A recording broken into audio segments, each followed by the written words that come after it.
Obrigado, pastor, por estar com a gente nos 15 anos de MPV Curitiba, né, nosso tema de gratidão, na segunda noite, né?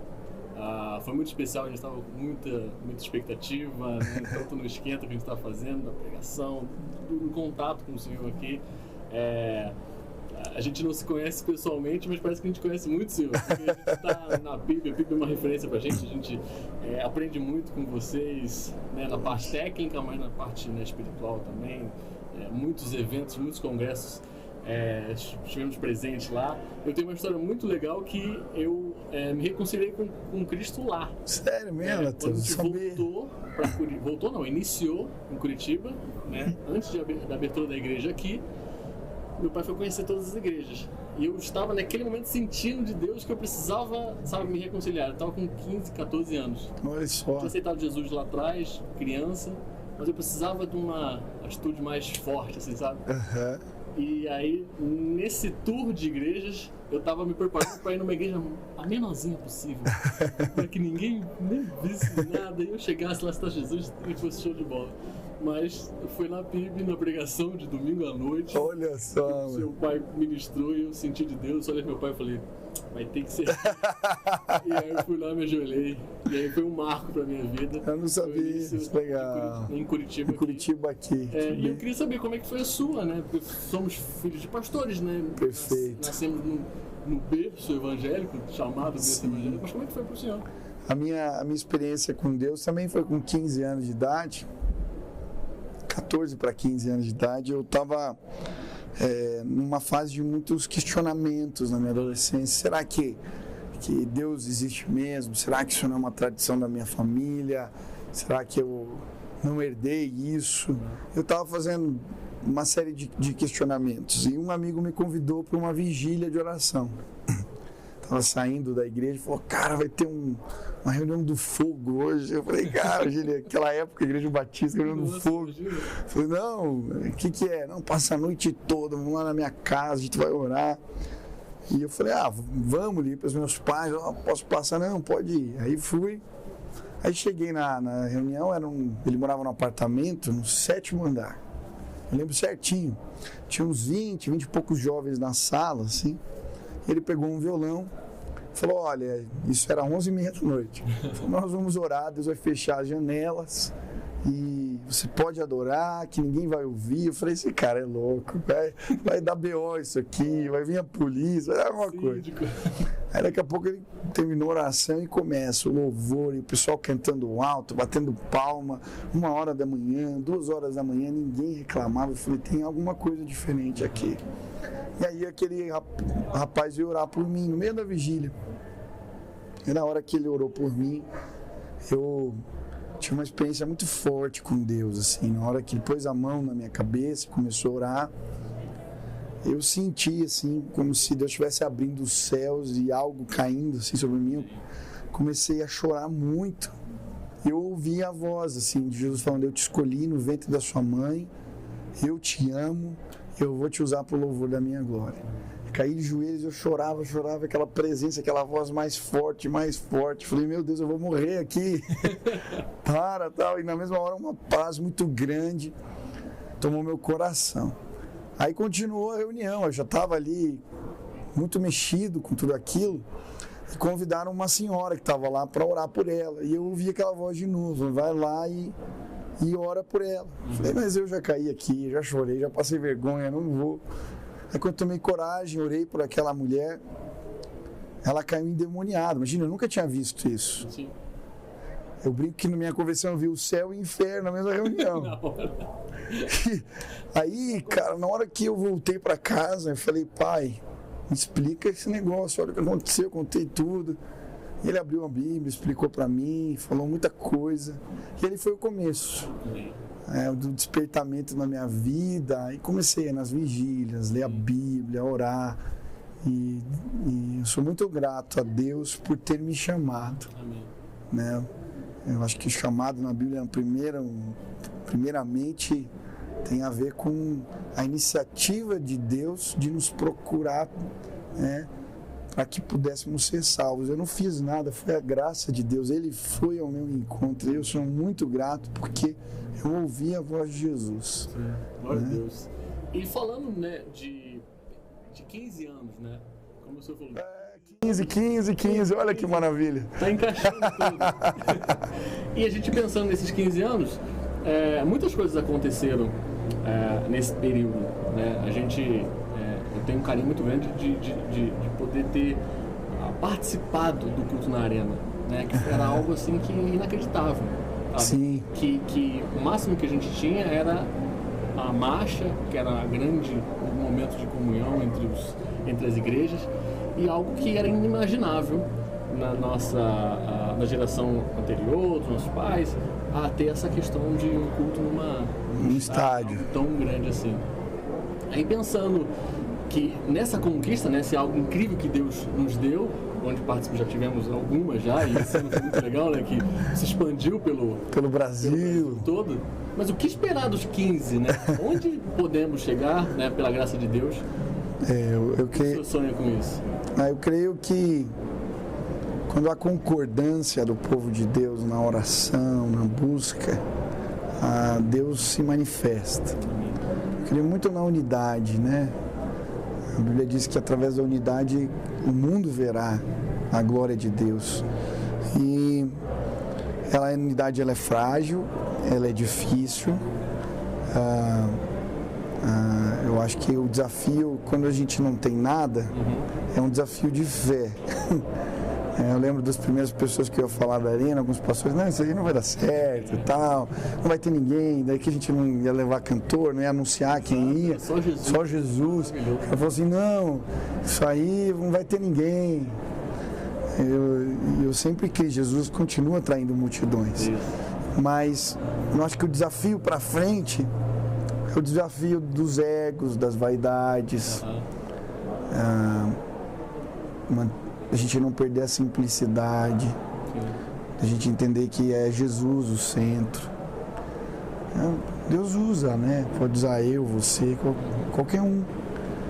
E se a gente mantiver o coração humilde, nós, enquanto povo, entendendo que mover é algo da graça de Deus, a gente pode orar, a gente pode buscar, mas mover é sobrenatural. E eu acho que daí, se Deus encontrar um coração assim, Ele continua derramando. Então eu creio que a gente vai fazer coisas ainda mais especiais, não só no tocante a reunir pessoas em estádios. Acho que isso é uma consequência. Mas se a igreja se unir para transformar, nós temos muito poder juntos. Se a igreja se unir para transformar realidades sociais, o que está ardendo muito no meu coração, você perguntar hoje, Mateus, é entrar nos vales de ossos secos e ver lugares onde a miséria impera, onde as trevas imperam, a igreja entrando e tomando conta. E eu sei que se a gente der as mãos, a gente consegue. A gente pode fazer isso. Né? Transformar a cultura, transformar a vida das pessoas. Eu tenho ido muito no Parolim aqui, né, que eu vou lá e eu fico olhando e pedindo a Deus que me dê graça para juntar as lideranças e a gente conseguir fazer algo. Meu coração está muito assim nessa direção, sabe, de transformação social, esse ajuntamento para transformar o Brasil de fato. Jesus é a resposta, eu creio assim. Poxa, para fechar, pastor, a gente está falando de gratidão, né? Então, o que eu gostaria de saber, o senhor falou um pouquinho já no nosso esquenta de gratidão, mas diante da pandemia, diante desse cenário tão difícil, como ser grato, né, nesse momento, né? Como ser grato nessa situação? E já também vai emendar para o senhor mandar um recado, né, para os jovens da igreja aqui, né? Nós temos um ministério chamado Vida Jovem, que é o Ministério de Jovens da nossa igreja, e a gente gostaria muito de ouvir uma palavra direcionada para eles. Eu gosto muito quando os discípulos são inquiridos ali no primeiro tribunal por terem curado um homem, e daí eles apanham, e quando eles saem daquele lugar, eles se sentem privilegiados, por poder apanhar, por poder sofrer de alguma maneira, por investir a vida para que o nome de Jesus fosse engrandecido. Eu gosto quando o apóstolo Paulo falou, carrego as marcas no meu corpo, as cicatrizes, ele estava falando. É bom a gente ter algumas cicatrizes. Acredito que a gente, parte da nossa geração não tem cicatrizes espirituais. Passar por um tempo como esses é privilégio, poder pregar, poder pastorear, poder cuidar das pessoas, poder orar com as pessoas. Eu sou pastor, então eu sou muito grato a Deus. Eu vi muita gente sofrendo, mas eu pude cuidar das pessoas. Eu fiquei doente, né? E eu sou muito grato a Deus. Eu lembro o dia que eu pus o cobertor nas costas, eu estava sem ar e eu orei na cozinha. Falei, Deus me ajuda, e Deus me visitou ali. E eu tenho visto tanta coisa acontecendo. Sabe, eu quero que a minha vida seja derramada tudo, sim. A gente está nesse tempo de entrega, de jejum, e é tão desafiador você lidar com a carne, né? Um desejo mais primário. Mas isso ressignificou tanta coisa na minha vida, sabe? Vive para quê? Se a gratidão estiver nas coisas desse mundo, elas passam. Mas eu tenho visto pessoas sendo iluminadas pela glória de Jesus todos os dias. Todo dia eu vejo alguém tendo uma experiência com Deus, aceitando Jesus, eu posso orar por alguém. Eu sou muito grato a Deus. Se Ele permitiu essa crise, quem sou eu para reclamar? Eu quero continuar louvando ao meu Senhor e eu creio de verdade. Deus está preparando o coração das pessoas. É interessante o livro de Joel, quando vem a peste de gafanhotos, ele convoca um jejum, uma assembleia solene, e ele vai falar exatamente isso, né? Que Deus está preparando o coração. E aí logo em seguida vem o derramamento do Espírito, a promessa. Eu creio, a gente vai ver o Espírito sendo derramado sobre toda a carne. Eu creio que a gente vai viver, participar de uma grande colheita. Precisamos semear isso com o nosso amor, com as nossas lágrimas, com o nosso cuidado. É um privilégio ser crente nesse tempo. Amém. Mostrar Jesus nesse tempo, né? Amém. E o senhor acredita que essa é a palavra que o senhor daria para os jovens de hoje, né? Cara, você vive para quê? Para ter um computador melhor, para ter um carro melhor, para ter um apartamento numa cobertura. Você vive para quê? Para quê?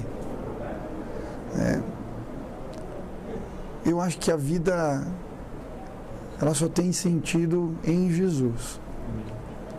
E quando a gente pode entregar, não é o que a gente recebe, Mateus, não é. É privilégio entregar, é privilégio ajudar. E aí a bênção chega, porque Deus é bom, cara. Porque Deus é bom. Então, eu acho que se a gente ensinar os jovens a entregarem tudo, tem muito jovem querendo viver por algo, ter sentido, ter propósito na vida. Propósito. Eu encontrei em Jesus. Eu quero morrer pregando, cara. Esse dia eu estava pregando, a sensação, se Deus me levasse agora, estava bom. É porque tenho meus filhos, tem tudo e lógico a gente quer, né? Não quero deixar minha mulher aí nem nada, mas Deus é bom, cara. Deus é muito bom. Então assim, é isso. Eu sou grato a Deus.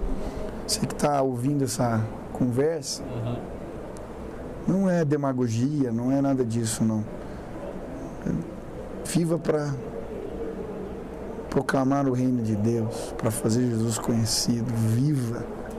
Viva a vida, curta os desafios, as situações que acontecem. Se lance, se arrisque, não tenha medo. Viver com Deus é uma constante aventura. Ele fala umas coisas,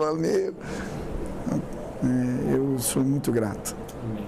Obrigado, pastor. Obrigado pelas palavras. Então, Estamos aqui surpresos, assim, não porque a gente não esperava isso, mas como foi bom ouvir isso. Isso vai estar, né, está gravado, a gente vai poder ouvir isso várias vezes, crescer na palavra, no conhecimento, né? Então, aquele toque pra gente terminar aqui. Opa! Obrigado, tá? Deus abençoe, meu amigo. No futuro aí. Tamo junto.